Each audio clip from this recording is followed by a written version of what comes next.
How's it, and welcome to our third video in a series aimed at helping businesses and helping the clients of our businesses to ease back into their work and to get back to where they were before the lockdown.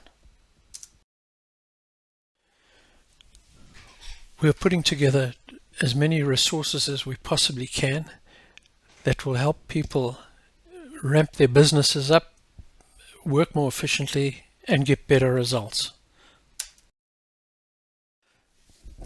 Big question facing all of us is some businesses are going to be opening in a week's time in the phased get back to work procedure that the government has in place for us, and going into what they call level 4, I think. What do we do? Well, those that can go back to work need to really go back with some massive action. And incidentally, when you get out of the blocks, you have to be prepared with all your ducks in a row, because we've already wasted weeks and weeks of non-productive time or very low productive time. So this is the opportunity to make up for what we've lost. In looking at what can be done, it's a multifaceted thing, obviously, and businesses are all different from one business to the other. But fundamentally, we believe that the way we operated prior to lockdown has probably changed forever.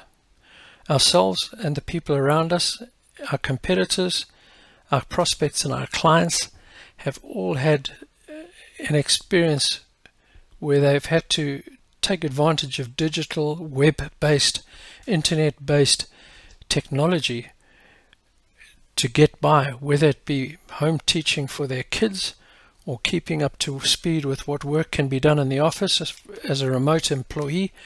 All of these things have taught us the value of being able to work remotely. And with that, we believe, comes a huge opportunity. Having access to digital assets and facilities is all good and well, but like any aspect of your business, it has to be put into a plan and with an overall strategy. And this is one area that we want to look at today.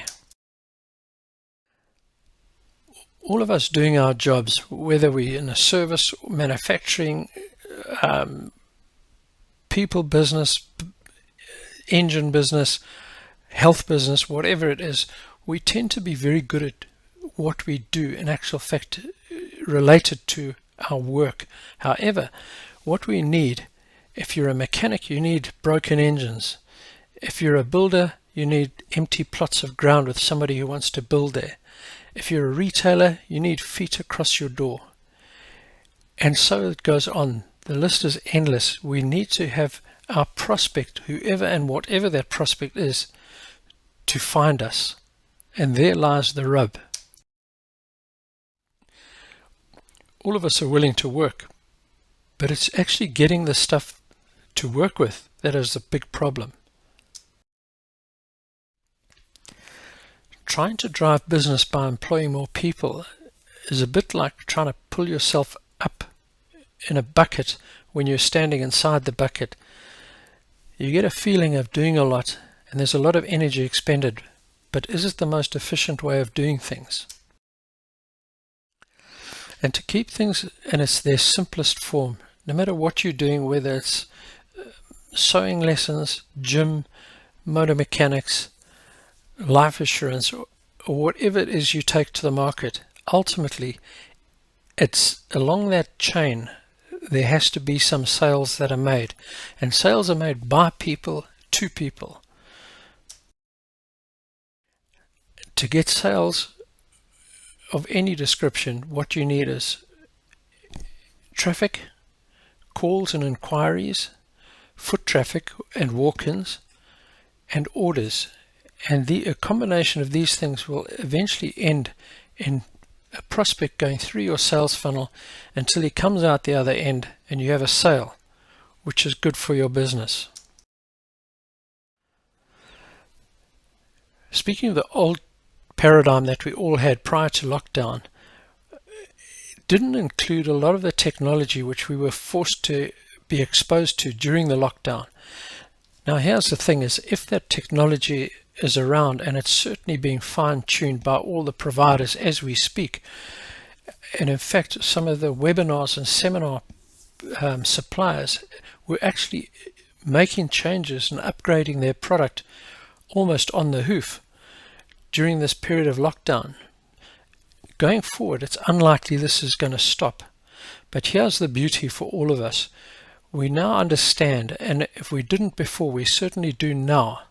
We understand that automation and using digital products and third-party software can help us a huge amount in getting our business done. The trick here is, and where it becomes hands-on for us as individuals, we have to know who is our client. And so often people don't really fully understand the importance of working out exactly who their ideal client is. Doing this does two things. One, it allows you to absolutely laser focus your target on your offering to those particular people. They are going to be receptive. And then secondly, it's also stopping you from wasting time on the people who may never ever have an interest in what you do, and you shouldn't be spending time on trying to convince them because your product just simply isn't for them. So understanding who your client is the first step. The next step is to find that client and to put your product in front of them. How you put your product in front of a person is determined by the clarity of your message and the compellingness of your copy and your calls to action. A cornerstone, and not the only part of your business, should be a website. This is where you can highlight your offer and your services. When websites come in my opinion, in two forms. One are beautiful websites, such as the one on the screen now, and then there are the functional websites. I tend to go strongly towards the functional. The beautiful may not be the right thing, and I'll tell you why. Because it doesn't get somebody to take action. Generally, it's people looking at beautiful websites and beautiful digital products, just seem to have extra time on their hands, and they're entranced by the beauty and the aesthetics of something. Whereas what we're looking for is to find prospects that are going to come to us and going to ask us for our services. We look at a similar website that offers the calls to action and the simplicity of getting things done. It would look something like this, where the offer the offer is in simple, strong, compelling terms. What the client sees on the page is going to encourage them to take action. So basically you need to inform somebody and compel them to read further or discover more, and then ultimately to sell them. So it's a strong message and a call to action. On this particular page, you'll see there's no distractions anywhere on this page. It's very minimalistic, but two of the dominant parts of the website are the calls to action. One is to get the client's or prospect's email address, and the second thing is to get the person to contact the supplier. And that is how we get these people to find your website and then to take action. Again, once they visit the website, this is only a part of the total digital platform that you should be using to maximize what's available. The good news is that 99% of all of the stuff that's out there is, in actual fact, it's free. In the next video, we'll show you exactly how we do this and how you master the optimization of your digital products, your website, etc., to get the visitors, the ideal visitors, to take action and to contact you. Please be good enough to like this video, hit the subscribe button, hit the bell so you get notified about it, and watch your inbox for the next video. Thanks for watching. Take care.